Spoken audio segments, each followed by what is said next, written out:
Et salut tout le monde, c'est Cid Noir, on se retrouve pour les vidéos sur les bourdons. Donc voilà, on va faire une petite mise à jour, savoir depuis la dernière fois qu'est-ce qui s'est passé. Donc là, bon, on se retrouve sur un beau champ de cette plante qui attire énormément les reines de bourdon.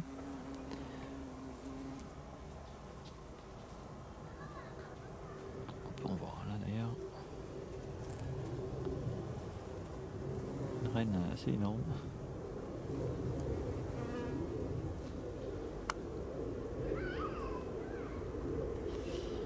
Et donc comme le titre de la vidéo l'annonce, voilà, ça a été plutôt un carnage annoncé on va dire, hein, puisque voilà, on sait qu'il y a très peu de reines qui arrivent à terme. Et là en effet, dans la dernière vidéo j'avais un peu de tout en bourdon et maintenant j'ai un petit peu de rien. Donc nous allons voir tout ça en images, ni après ni. Allez, à de suite. Alors dans les catastrophes, on va commencer par la pire pour moi, c'est le nid de bourdon terrestre que j'étais très fier d'avoir parce que l'année dernière je n'en avais pas eu. Et là on peut observer qu'elle avait fait un gros pot de nectar. Alors c'est vrai que c'est en rapport avec la taille du bourdon, hein, mais regardez, si je mets mon doigt à côté, regardez la taille de l'ouverture du pot, quoi. C'est quand même assez impressionnant. Il était plein à ras-bord tant qu'il y avait le bourdon, évidemment. Et en plus, on peut voir qu'elle était vraiment pas loin d'arriver aux premières ouvrières. Donc là, c'est vraiment une grosse poche de cire, mais dedans, il y avait des œufs et sûrement des larves, vu la taille. Mais malheureusement, voilà, pour elle aussi, c'est terminé. Alors déjà que la première était morte. Ensuite, j'avais réussi à installer ce bourdon à la place, qui avait récupéré le nid. Et puis je pensais que cette fois-ci ce serait bon, mais malheureusement non, pas encore. Donc voilà, pour le bourdon terrestre, c'est fini. Alors là nous sommes au potager, donc on peut voir d'ailleurs les choux-fleurs qui poussent devant. Donc j'avais mis une armée de nids. Alors c'était plutôt bien parti, puisque là j'avais un bourdon terrestre qui s'était normalement installé, puisqu'il avait fait un beau vol de repérage. Je ne l'ai jamais revu. À gauche, un bourdon des prés s'était installé tout seul. Ça n'a pas duré très longtemps. Il a disparu lui aussi, malheureusement. Et là, j'avais réussi à... en fait, j'étais en train de planter le framboisier qui est là. Voilà. Et en fait, j'ai mis des gros tas de broyats, on va peut-être le voir, hop, au pied de mes autres framboisiers. Et un bourdon des champs s'est installé, enfin a commencé à chercher dans le broyat là. Donc je l'ai attrapé, du coup c'était bien, j'avais juste à le ramener dans le nid là. Et du coup il s'est installé, enfin il a fait un beau vol de repérage, il s'est installé, il a fait un nid, le petit pot de nectar, et puis on se retrouve pour regarder dedans. Donc on se retrouve dedans, alors j'avais fait moitié poil de chien et moitié capoc, comme l'autre bourdon des champs avait bien aimé le poil de chien, je pensais qu'il s'était installé dedans. Mais non, lui il a choisi le capoc. Et voilà la petite installation. Alors, je ne sais plus. Ah oui, attendez. Petite pause. Donc j'ai dégagé.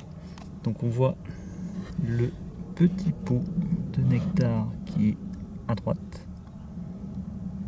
Voilà, je ne sais pas si on le voit bien. Voilà. Et un tout début de nid. Alors cette petite... je sais même pas si vous voyez cette petite boule de cire au milieu. Donc elle avait vraiment pondu les premiers œufs dedans. Et puis malheureusement le bourdon a disparu lui aussi. Donc voilà, disparition du bourdon. Là c'est sûr, il ne revient plus. J'ai mis les bâtonnets devant l'entrée et ça fait facilement 2-3 jours que les bâtonnets ne bougent pas. Donc c'est encore raté. J'avais espoir sur ce bourdon qui avait l'air très actif et puis ça m'aurait fait plaisir d'avoir un nid de bourdon au potager. Mais malheureusement, ça ne sera pas pour cette année, je pense. Maintenant c'est un peu tard pour faire nicher un bourdon. Donc voilà, on continue le petit bilan. Nous nous retrouvons dans le coin à Bourdon, que vous reconnaissez. Donc là, je ne sais plus la dernière vidéo, les dernières nouvelles que je vous avais données. Mais en tout cas, oui, le bourdon terrestre qui s'était installé tout seul, pareil, a disparu. Là, nous avons le bourdon des prés. Alors, donc le petit cul orange, hein, était tout mignon. Mais malheureusement, pareil, il avait assez bien avancé. Enfin, assez bien avancé, il avait avancé. Et puis malheureusement, du jour au lendemain, pareil, il a disparu. D'ailleurs, on va regarder l'intérieur, juste pour voir l'avancement. Alors, j'ai essayé de dégager le nid. Parce que alors, vraiment, il avait fait le nid dans un nœud de poils. Donc du coup, on peut voir, alors c'est marrant, jaune clair, le tout petit pot de nectar qu'il avait fait. Il était vraiment tout petit. Mais par contre, le nid, lui, était pas mal avancé finalement. Et pareil, hein, donc des œufs et des larves, c'est dommage, c'était bien avancé, mais malheureusement, encore un échec. Ouais, ces bourdons, c'est pas simple. Donc là, on se retrouve devant le nid de notre bourdon des champs, hein, qui est là depuis le début. D'ailleurs, on va le garder pour la fin. Et là, on peut voir que donc c'est le vieux nichoir de l'année dernière, où il y avait les bourdons des champs, qui est arrivé presque jusqu'au bout. Et donc, en observant mon bourdon des champs, qu'est-ce que je remarque? Un bourdon qui me fonce dessus, car j'étais sur le trajet, et je sais pas si j'ai dit un bourdon des champs, mais c'est un bourdon terrestre qui est rentré dans ce nid. Donc il s'est installé spontanément dedans. Donc on va aller voir un peu qu'est-ce qui se passe. D'ailleurs, je n'ai pas encore trouvé le nid dedans, donc on va essayer de le trouver ensemble. Enfin, je vais le chercher et puis on va regarder ça ensemble. Je n'ai pas voulu trop le déranger jusque là. Alors j'ai galéré parce qu'elle a fait le nid dans les graines de la plante là. Et du coup, voilà, elle a fait un sac de nœuds là. J'ai galéré pour trouver le nid. Et regardez d'abord ce que j'ai trouvé. Le pot de nectar. Regardez ça, le pot est énorme. Alors on ne voit pas de profil, hein, mais il est profond. Et il est plein quasiment à ras-bord. Regardez ça, ça brille de nectar. Il y a vraiment une grosse quantité, hein, quasiment la taille de l'abdomen de la reine, voire même, oui, même plus. Le pot est énorme. Regardez ça, c'est quand même assez incroyable. À chaque fois, je suis surpris, hein. Surtout les bourdons terrestres, ils font de ces réserves. Alors que les bourdons des champs, ils font des petits pots, enfin vraiment rien à voir avec la taille de la reine, alors que le bourdon terrestre, il fait un pot quasiment aussi gros que lui. C'est assez fou. Et donc, alors, il est dans un mauvais angle, le nid. Je vais essayer de vous montrer un petit peu. Voilà. Il est un peu au même stade que le premier nid de bourdon terrestre que j'avais eu, qui a été abandonné. Voilà, donc là il y a des œufs et des larves.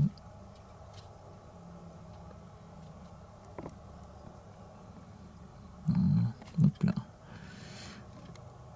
Donc voilà l'avancement, ce qui est pas mal, hein, parce que franchement c'est un bourdon qui s'est installé très tard. Et je pensais pas qu'un bourdon terrestre pouvait encore faire un nid à cette période de l'année. Alors c'est pas gagné du tout, hein, il en est encore loin. Mais s'il y arrive, franchement il a eu du mérite. Et pourquoi il n'a pas trouvé un niche avant, ça c'est la question. Donc voilà, on va essayer de filmer quand il revient. Je vais essayer de fermer le clapet latéral là pour le faire rentrer par devant. Je vais enlever évidemment la petite porte en plastique qui pour l'instant n'est pas utile. D'ailleurs, j'en profiter pour la laver parce que les bourdons l'année dernière l'ont bien sali. Donc voilà, on va faire ça. A tout de suite. Si le bourdon revient.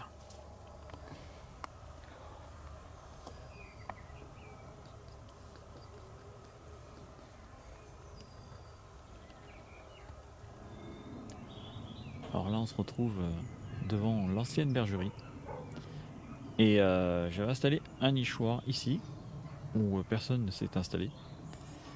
Et à côté, ce sont les sacs de fumier. Hein. Et donc, je me baladais un peu plus bas. J'ai mon poirier. Et au pied du poirier, j'avais un bourdon qui cherchait à nicher, un bourdon terrestre. Et ce n'est plus du tout la période idéale pour la nidification des bourdons terrestres. Hein. Ils commencent très tôt, d'ailleurs fin janvier, début février, voilà. Ils cherchaient déjà à nicher. Hein. Et celui-là était vraiment très méthodique, contrairement aux autres qui cherchent à nicher, mais qui surtout par l'instinct, mais en fait ils ont raté la nidification. Et du coup ils cherchent par instinct, mais ils n'ont plus aucune chance de nicher. Mais celui-là, voilà, il avait vraiment un comportement normal, on va dire. Et du coup, je l'ai attrapé, je l'ai mis dans le nichoir. Il a fait son vol de repérage et s'est installé. Alors depuis, je n'avais pas regardé dedans pour pas le déranger non plus.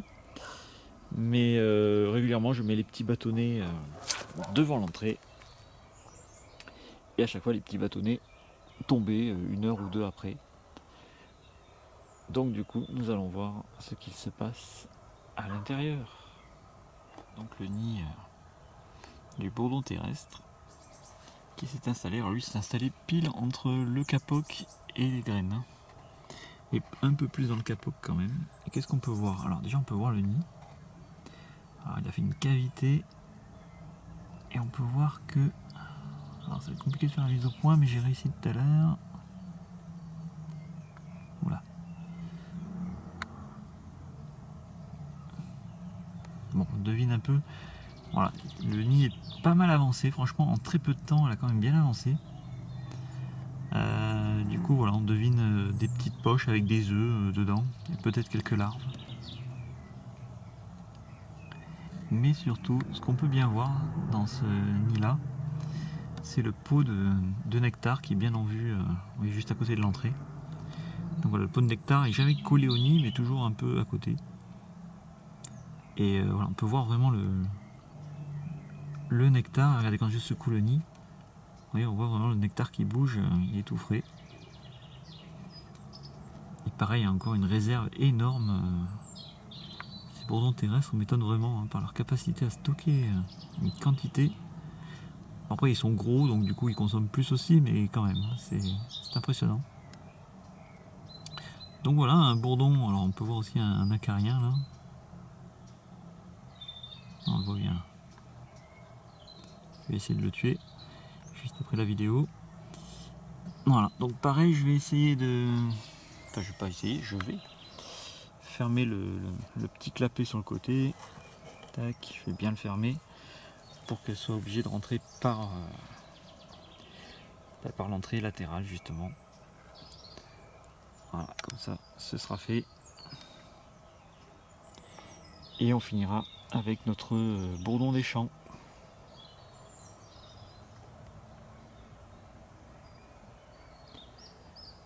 Elle est de retour, elle cherche l'entrée évidemment. Elle a un peu de pollen aux pattes.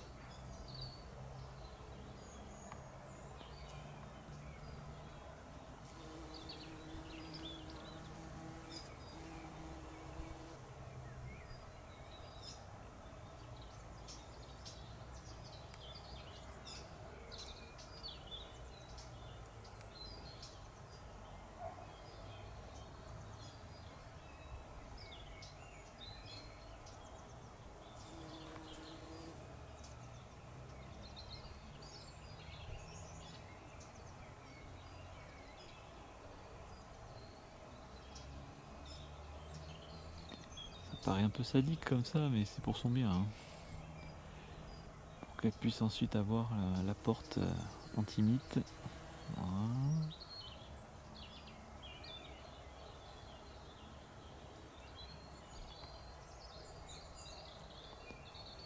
Voilà le travail. Donc du coup, voilà, avant de finir avec le bourdon des champs, donc le bilan, on se retrouve avec 2 bourdons terrestres qui commencent à nicher très tardivement, mais bon, qui semblent plutôt bien partis, hein, on verra par la suite. Un bourdon des champs, donc, que vous allez voir juste après. Et une petite surprise qui ne sera pas dans cette vidéo, mais dans, je pense, la prochaine. Voilà, ce sera la petite surprise de la prochaine vidéo, mais voilà, je peux vous dire qu'il y en a 4 de bourdons. Allez, on se retrouve pour le final avec le bourdon des champs.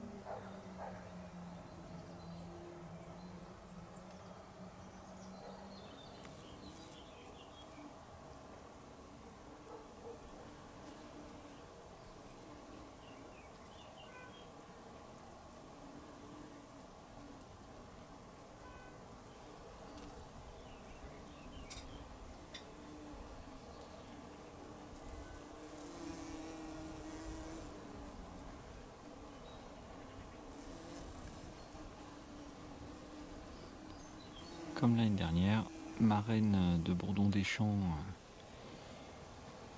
qui a niché donc derrière là-bas, son nichoir est là-bas, bien voilà, elle se fatigue pas, elle vient butiner ces fleurs que les bourdons adorent, enfin, que les reines bourdons surtout adorent, et que j'avais bouturé il y a 2 ans maintenant, et qui a envahi tout le...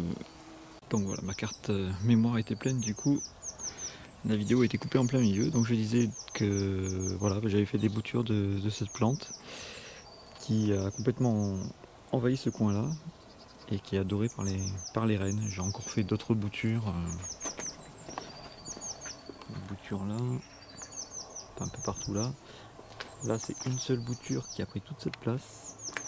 Pareil, il y a une bouture que j'ai faite vraiment il y a 2-3 mois, hein, c'était oui, début de l'hiver. Regardez déjà la touffe qu'elle a fait, elle fleurit déjà. Et encore une touffe aussi à côté qui s'est bien développée. Et après là il y a encore plusieurs boutures, on voit encore quelques fleurs qui sont moins impressionnantes, mais voilà.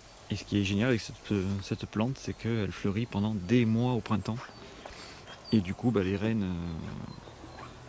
bourdons se régalent de ce nectar.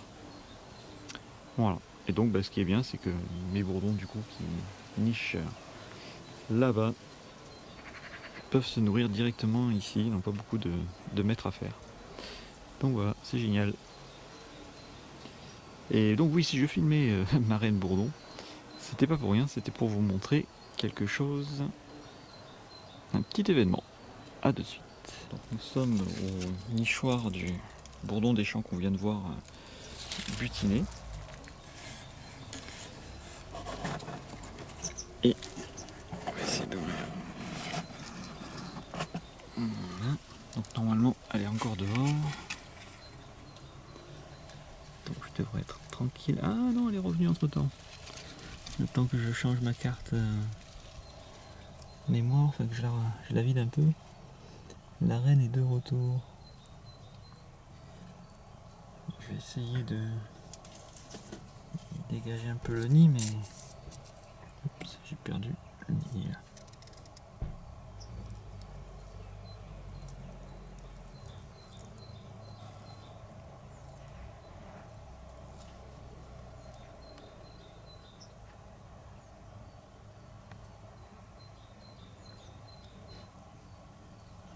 Bon bah la grosse mémère elle cache tout. Ah mais vous voyez peut-être à côté bouger quelque chose.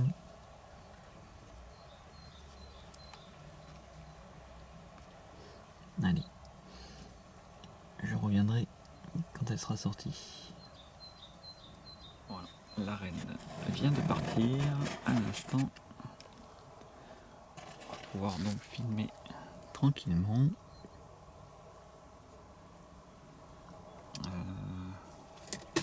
Petit bout de bois. Hop. Alors, je vais essayer avec le petit bout de bois d'écarter un petit peu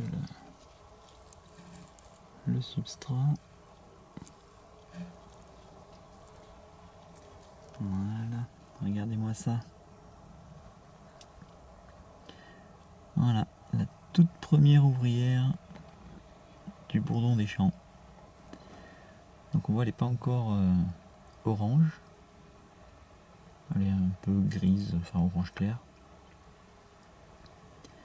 Et pour l'instant, sa seule tâche sera de s'occuper du nid, le nettoyer, s'occuper des larves. Alors à côté, je ne sais pas si on va pouvoir le filmer désolé, je fais autre chose en même temps. J'essaie de dégager.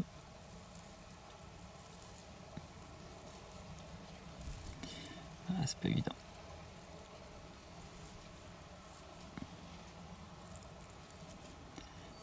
Ça y est. Voilà, je sais pas si on va réussir à voir. Voilà. On voit briller le nectar. Je sais pas la mise au point où elle en est, mais voilà. Donc du coup l'ouvrière peut maintenant nourrir les larves sans avoir besoin de sortir, puisque voilà, elle se sert dans le pot de nectar que la reine remplit. Parce que pour l'instant donc elle continue à faire ses allers-retours. Et l'ouvrière donc s'occupe du nid, du couvain. Et puis plus tard, ce sera elle qui partira à l'aventure dehors. Mais voilà, petit événement. Donc là c'est le moment critique, puisque quand une reine est parasitée, en général, le parasite sort du corps de la reine et donc la tue. Au moment où les premières ouvrières arrivent. Donc là on va voir, j'espère que ça va marcher, parce qu'au final je me retrouve avec très peu de reines, donc faut espérer que ça va marcher. Donc voilà, on va se quitter sur cette note positive en attendant ces petites sœurs. Allez, je vous dis à bientôt. Ciao ciao.